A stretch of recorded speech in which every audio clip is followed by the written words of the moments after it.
We're going to proceed with our lunch speaker, and so I regret having to interrupt your conversations, but we have a interesting talk for you today, and I'd like to introduce our speaker, Dr. Burt, who is an assistant professor in the School of Education. We're welcoming him for a talk here, but we're also welcoming him to campus, so just joined us this past fall, right? And so Brian obtained his PhD in higher education from the University of Michigan with a concentration in academic affairs and student development. His research addresses various areas of STEM education, graduate student learning, persistence and retention, and experience of graduate students of color. He studies institutional practices related to the STEM educational pipeline. And as you can see, today he's going to talk about identifying barriers and improving practices to broaden participation in STEM. Please welcome Brian.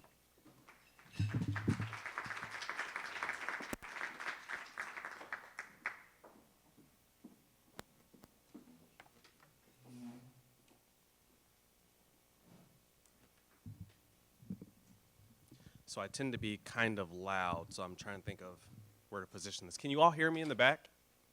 Okay, perfect, thank you. Well, good afternoon.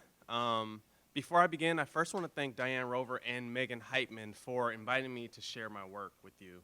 And I also want to thank you all for being here today. I'm very sure that you're going to be active and engaged audience members, in large part because you have this great food in front of you and you can't run away, right? So today I'm going to share with you some key findings from 2 research projects that I've been working on over the last 5 or so years. And I'm going to end with some ideas of how I see the development of my research career here at Iowa State going on in the future. But before I get started, I was talking to Diane just a little bit at the table, and I just need to get a sense of, can you raise your hand if you're a faculty member? Oh, wow, okay. And can you raise your hand if you're staff or administrator? Okay, great. And are there any students in the audience? Okay, great, okay. So I believe that my talk will cover grounds. So if I'm talking or directing something towards staff and administrators, I'm assuming it's still probably applicable to faculty, and vice versa. If I'm talking to faculty, it's still applicable to other categories. And if you're a student, hopefully you might see yourself through the experiences of some of the participants that I will discuss today. But because I'm not really sure everyone's background, I just want to start and provide some type of background so that there is a common understanding or orientation to why I do the work I do and where I'm coming across with my research. So research national reports in the White House continue to call for the improvement of the STEM workforce. Now, consequences of inaction extend far beyond losing ground on educational prestige from a global perspective or global context. But our inability to increase and sustain participation in STEM fields is a matter of national security and infrastructure. Now, coupled with our inability to improve interest in STEM has been the consistent struggle to diversify participation in STEM fields. So let's take, for example, engineering. In 2013, there were approximately 25,000 tenured and tenure-track faculty in engineering across PhD granting institutions.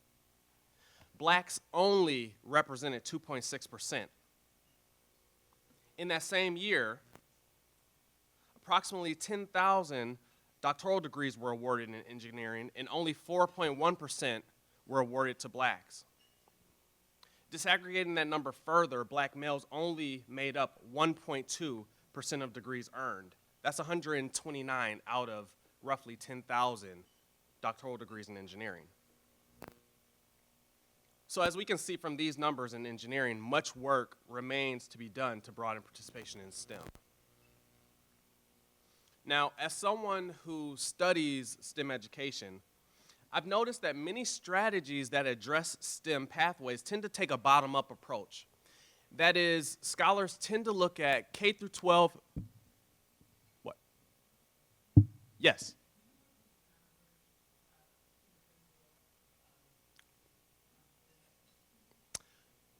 Yes, I'm sorry. So yeah, these numbers are related to domestic. Yes, these do not include international students. Thank you. Thanks for the clarification. Um, so what I've noticed in existing scholarship is that scholars tend to, or much of the existing scholarship tends to look at improving STEM education from a bottom-up approach, right?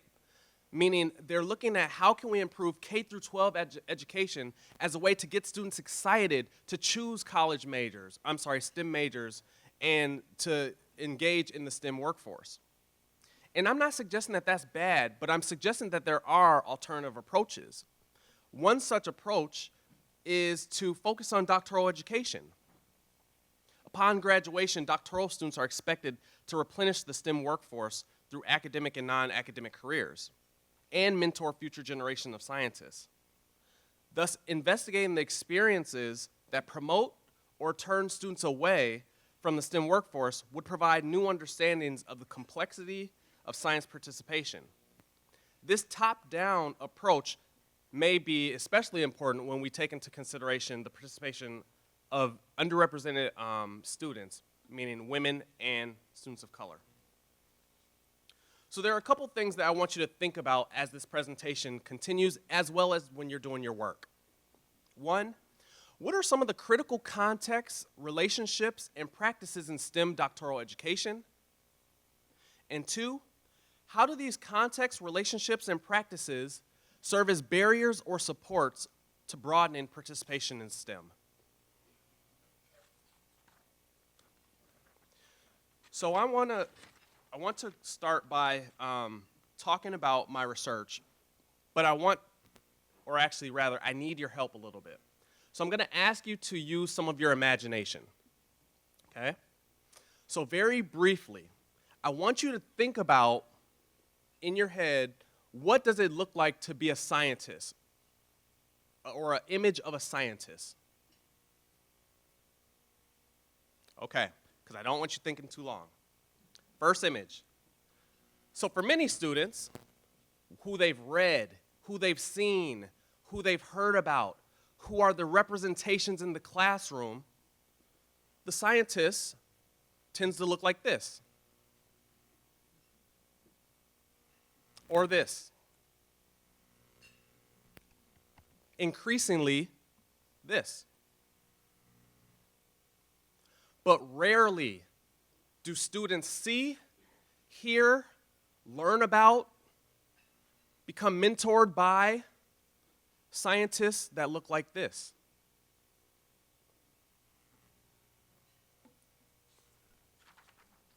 Now, why does that matter?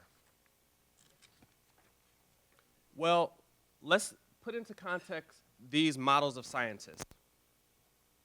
Again, let's imagine that these scientists represent a fraction of who students will see every day in their classroom, in their research groups, in their departments, and at the college level. This might be who they encounter. So let me remind us again of some of those statistics. Using engineering.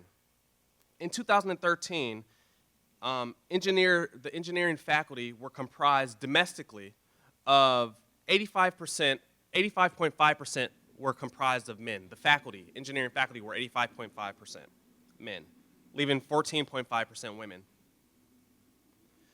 This also included 68% white faculty, 25% Asian, 3.6% Hispanic, and 2.6% black.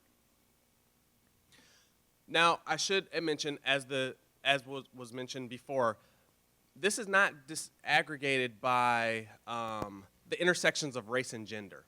So I want us to use a little bit of our imagination. It also does not include international faculty, right? So that would also change a little bit of what the image looks like. But this is only 50 images. Here at Iowa State, the College of Engineering has approximately 250 faculty members. So it would be 5 times this. So if you're a person of color, it's not likely that you're going to see many models of scientists who look like you, or take classes from those scientists. Or same thing with a woman. It'll be very rare that you'll have a class from another woman instructor. So why is that important? Well, I want to introduce you to some of the students in my first study. The first study of Perseverance and Triumph, Black Male Doctoral Students Surviving and Striving in Engineering, was a project that included 15 black male doctoral students at one institution, a public institution of AAU status. And what I wanted to understand was not the narrative of why black males are dropping out, not why they need remediation. That story has been told to ad nauseum. What I rather want to understand was, one, how are they experiencing engineering? And despite their barriers, how are they able to overcome that and be successful? Some brief findings from that study was that the College of Engineering environment, including its practices and policies, created an unhealthy and unsupportive environment. Racial microaggressions, which are cues or slights to students that came from generally their faculty and peers, they threatened the students' persistence and made them feel unwelcome. As a result, students decided that, we don't have time to wait for new policies that will support us or new resources and supports that will support us. We will support each other. So there are a couple of salient quotes that I want to share with you from these students. So Marcus, a third-year mechanical engineer, says, I would ideally love for there to be more African-American men in my classes. People are naturally going to want to be around people who look like them. I look at the Asians, and when they come here, they have their own niche right away. Even though they are in a foreign country, they are completely comfortable. But as a black man in engineering, I don't have that camaraderie. So I'm forced to immediately look outside of my comfort zone in order to find people who I can study with, talk with, and have overall support. There just is not that support for me here to succeed. There's a lot embedded in Marcus's quote. A couple things that I want to note. He talks about his international Asian peers and their camaraderie. Along with that camaraderie, he also discussed this notion of study groups. Well, interestingly, the black male participants talked about how study groups were important mechanisms for their success while they're in the early years of their academic careers and coursework. But unfortunately, they felt that they had to prove that they were good enough to be admitted to the university. They had to prove that they were good enough to be in the research group. They had to prove that they were good enough to be in people's study groups. And many times, that mechanism that was important for their success, being in a study group, they were rejected from those study groups. So while they're comparing themselves to other peers in study groups, many of them were not able to be in study groups. So they learned that to be successful, they had to learn how to negotiate and navigate engineering by themselves. Paul also says, it's not just my advisor, but it's also the department, the school, the social scene. I think all of those things, if you don't feel like you have a positive or supportive environment in any of those, they could all be reasons that you wouldn't want to stick around here for a long time. So taking Marcus and Paul's quotes together, we understand that there's several embedded contexts in how students experience engineering. And these contexts have the potential to serve as barriers to broadening participation in STEM.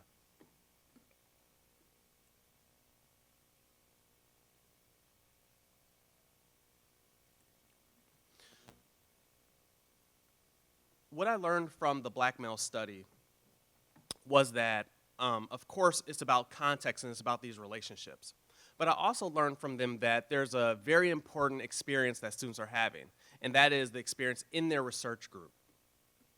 So that led me to my second study, which was the influence of doctoral research experiences on the pursuit of the engineering professoriate.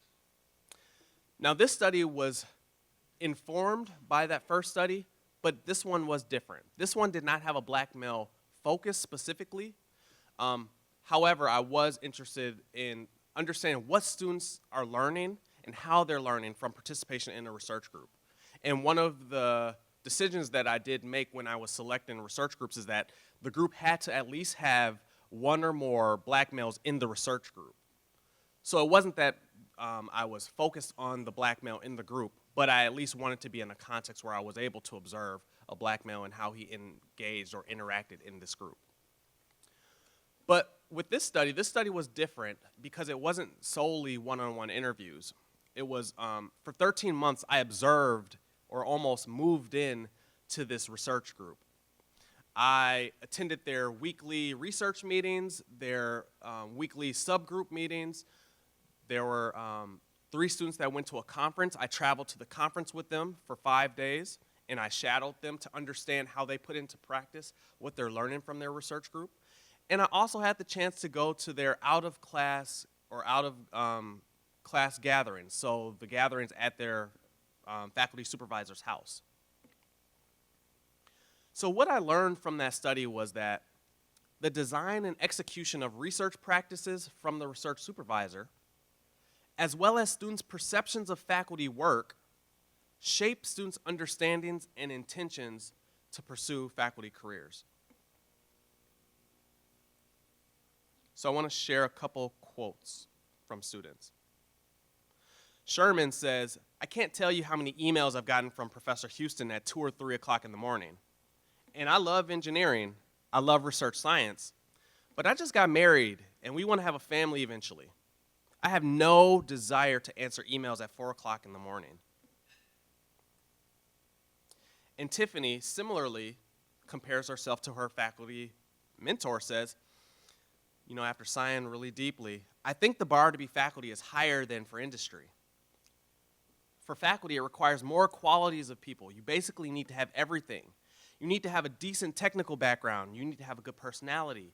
You need to know how to manage people and how to work with people. You need to know what are the trends and how to organize grant proposals.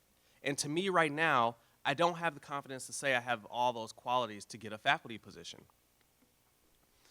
The interesting thing about these 2 quotes, as well as this project, is the magnitude of the impact of a research supervisor on students' understandings of what it means to be a faculty member.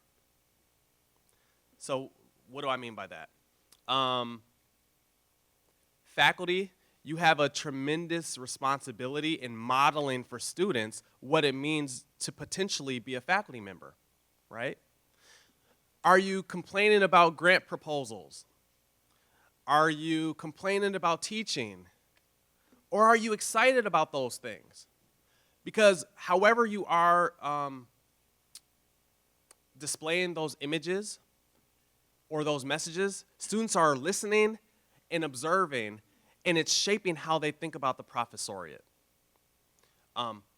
Now, compounded with that are issues of race and gender, and if you have questions about that, I can answer some of those later. All right, so what I've done so far is given you glimpses of some of my research. But what I want to do is leave you with some ideas about future work and potential collaborations that stem from these projects. I see my future work branching into 2 main umbrellas or branches. The first one is going to be similar to those images I showed you, and understanding how to develop and maintain a science identity. Some questions that I'm thinking about are, what does a science identity look like for doctoral students, especially underrepresented students, and how can we measure it? There's already some literature about a science identity for K through 12, right? What does it mean to get young girls and young students of color excited and interested in science, right? But what about when students have already gone through K through 12 and college? What does a science identity look like for them? And how can we maintain that? And how do we measure that? That's going to be a major area of research. And I'm excited to be on the forefront of that. I'm also interested in continuing this theme that I've shared throughout this talk is how do context, relationships, and practices influence the development and or maintenance of students' science identity? And finally, what is the relationship between students' science identity and the STEM workforce? The other branch that I'm looking at is going to be related to the science of team science. So what and how do students learn from participating in research groups, and how does that participation prepare students for STEM careers? And how does research group participation influence students' science identity? So that'll be a way to link back to the other umbrella. So I want to leave you with some concluding thoughts. So here at Iowa State, we're celebrating increased enrollments, and I think that that is fantastic. But how do enrollments impact the college and classroom composition? That's something that we need to be thinking about when we're thinking about broadening participation in STEM, right? So when critical masses of students are admitted, do we have the necessary support structures to guarantee their progress and graduation?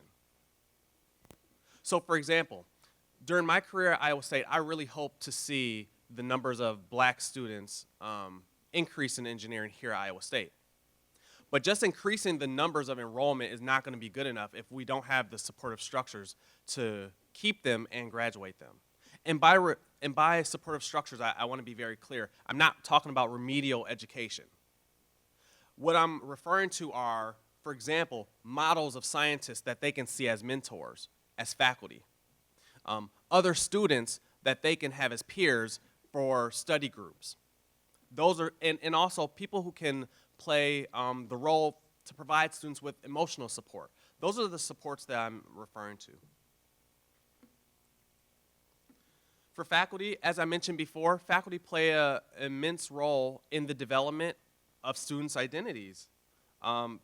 Faculty help students learn about research, learn about careers, and help students shape their thinking of their future selves. One thing I learned at the end of my dissertation research was how do faculty think about their work as research supervisors? One way to consider it is to think of your research group as you would your class in the development of a syllabus, right? When you're designing your class, you're thinking of, or hopefully you're thinking of learning outcomes and goals and outcomes of your students. Well, think of your research group as the same way. What is it that you want students to take away from how you structure the group, whether it be weekly research meetings or one-on-one meetings or weekly presentations? Are you training students for faculty positions, for industry, to be entrepreneurs? Be conscious of those type of things when you're designing your research group. And finally, just a general observation from my research. It appears that students are not being heard. And I'm not talking about expressing their or being heard via surveys, but I got the sense that students have not had a chance beyond my interactions with them in these studies to express what they're learning, their satisfaction, their career interests before engaging with me. And it seems like that would be a valuable opportunity to engage with students and to really understand what students want and what students need. And the final thing I want to say is if we continue to implement the same practices and policies, we will yield the same results. But if we want new results, we also have to implement innovative practices and policies. So I will conclude there, and I am excited to answer any questions that you may have.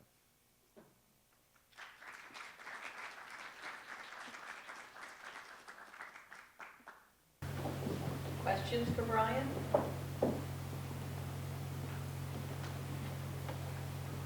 Yes. So, quick question, you're talking about kind of top-down approach and role modeling. I'm wondering if you had any observations or interactions or feedback from your study participants of observing perhaps that underrepresented faculty members teaching majority white students, or likely that underrepresented minority graduate students as a TA teaching majority white students. I wonder if you have any observations about that.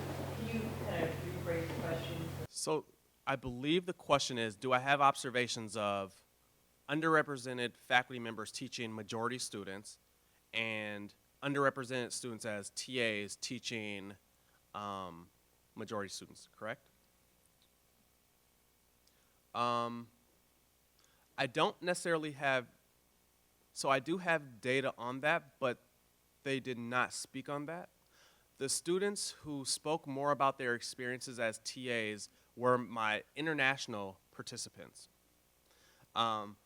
They discussed that it was from that it wasn't the research experience, they loved that. It was the teaching experience that made them so fearful of being in front of the classroom that was enough for them not to want to be a faculty member. So the TA experience was only brought up as it related to my international student participants. Yes? You mentioned this role of microaggressions in the experiences of the students. And my understanding, I got introduced to this term fairly recently. So as I understand, sometimes these are unconscious on the part of the people committing them, right? Because it's built by their experiences, societal constructs, whatever it is. Could you give some examples for us on what, from your study, were some examples of microaggressions that students experience the most so that we can kind of be aware of them? Right. So the question was about racial microaggressions, the fact that sometimes they are unconsciously done by the, by the aggressor. I was thinking of the right word. And so the first one that comes to mind is one of the black male students in the research group. He was in a research group, and he mentioned that he had some type of responsibility in the group, and that the faculty member would publicly chastise him and not chastise anyone else. But and you know, some people may say, well, you know, that was just giving constructive criticism. But the constructive criticism, I think, was always about his inability to do something, right? It wasn't about showing him how to do it. It was about criticizing his ability. And I think it was that, plus it was done publicly. So that's one that stands out first. I'm trying to think of another one. That was a great question, and I'm trying to think of where it falls in my paper that I've written. Yeah. You're getting, you're here to contribute to, I think this, the ISU community, the faculty community at least, or the student community would be very well served. It would be helpful for them, even if somewhere on a website or whatever it is, that they are aware of what these things, what examples are. Because I think even I may be guilty of doing this. I may not want to do it on purpose, but you know, it's just like this notion of unconscious bias that exists in kind of gender diversity issues as well. I think this would be very, very helpful for the community. So I think. We will touch on this again in the second session this afternoon. Kristen Constant is talking about WEPAN's new webinar series on inclusive teaching, and it's from the engineering perspective, but it really does apply to all of STEM. And I think there are webinars in that series that relate to microaggressions and other things like that. So, so Kristen will give us an introduction to that, again, it's going to be oriented towards how faculty might use that in their proposals and propose new practices in their classroom, et cetera. But hopefully, we're getting a few pieces put together here that we can start to just create greater awareness, because I think, like you said, all of us are interested in doing better. One microaggression, at least from student, like peer-to-peer, that was very visible was one student remembered or recalled a time where he was trying to get into a study group, and a student said something to the effect of, "You're really not supposed to be here because you were admitted from affirmative action," right? Whether that's true or not, it was a gross misinterpretation of the admissions process and, just so many other things. So that was a very blatant one. But sometimes they're not as blatant. But I have discussed it, and I will be able to discuss some of that more in future writing. Yes? To echo that about the study group, our science-bound students, there were two of our sophomores, no, maybe they're juniors. They were talking, and it was so matter of fact. They were like, well, we don't get into any of the study groups, so we always have to do our assignments offline or by ourselves. And I looked at them and I said, are you kidding me? And so one of the ways to avoid that would be to assign, if you would have a policy to say, if no one has a study group, please get your name to me, and the TAs or what have you can assign them to a group, or either assign groups, because to have a student go through college thinking, I'm never going to be in a group, that really, I don't want to be so emotional, but that really hurt my heart to hear that. And these are brilliant students, so that's a subtle microaggression that involves just simple exclusion. And that triggered something very quickly. As a result of people being denied from several study groups, they learned as a coping strategy that they wanted to now prove that they were good enough to do it on their own. And for many of them, what I didn't say is that out of the 15 participants, 12 of them have earned their PhDs. 3 are on the road to finishing up this year or next year. But the stories of what they had to endure to, quote unquote, prove that they were good enough not only shapes their experiences in engineering, but it threatens their sustained participation in STEM. When it would be easier, I didn't show this quote, but it's easier, as some students mentioned, to just switch to, this is their words, to switch to business or to switch to something else that would be more lucrative. I think this also is a good connection to the first session this afternoon on some of the grad learning communities.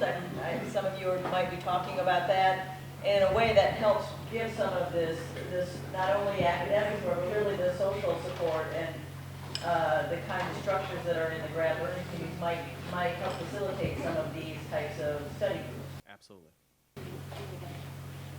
Any other questions? Okay, we'll break and we'll get started at 1 o'clock. See you Sunday.